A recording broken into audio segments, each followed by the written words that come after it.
অগ্নি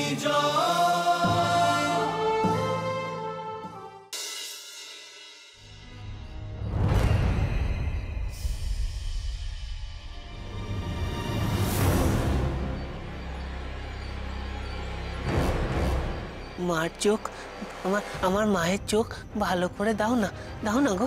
দেবে না ভালো করে? না, যতক্ষণ ও নিজে থেকে কিছু চাইছে আমি কিচ্ছু করতে পারবো না।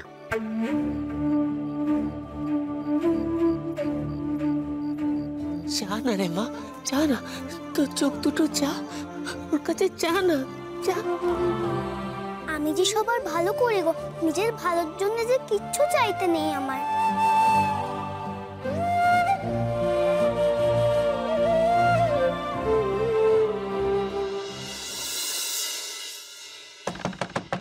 সম্ভবা, সম্ভবা, সম্ভবা, আমি তোমার গলা না শুনে কোথাও যাব না।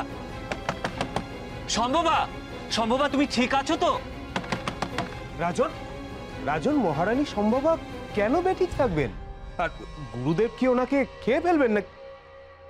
অবশ্য হ্যাঁ, বেড়াল কিন্তু ইঁদুরকে।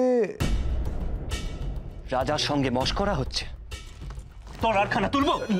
রাজন,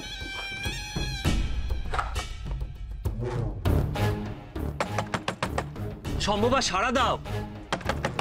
সম্ভবা, হেরে গলায় চেঁচিয়ে মরছেন কেন? বেরিয়ে ইঁদুরে দাঁত দিয়ে কামড়ে দেবো নাকি? কামড়ে দেবে কেন? আমি তো গুরুদেবকে জানাতে এসেছিলাম যে মাতা। গাঙ্গেয়, গাঙ্গেয়, গাঙ্গেয়, একটু নালিশকুটি হলো না বাবা। কি সরল আমার ছেলে, মায়ের সঙ্গে একটু রাগারাগি হয়েছে, কি হয়নি, অমনি গুরুদেবের কাছে মায়ের নামে নালিশ করতে এসেছে। আচ্ছা, আমি কখনো জ্ঞান তো গুরুদেবকে অসুর বলতে পারি? গুরুদেব, আমাদের গুরুদেব তো ঈশ্বর, সর্বশক্তিমান ভগবান গুরুদেব।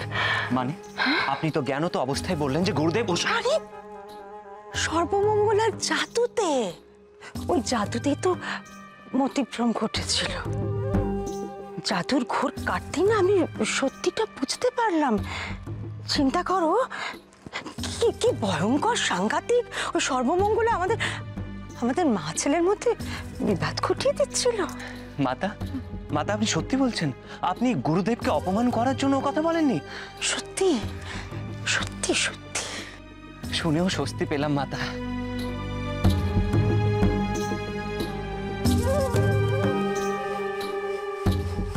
আর কি আমার ছেলেটা গর্ধব, যা বোঝাবো তাই বুঝবে। গাঙ্গেয়কে নয় সামলানো গেল,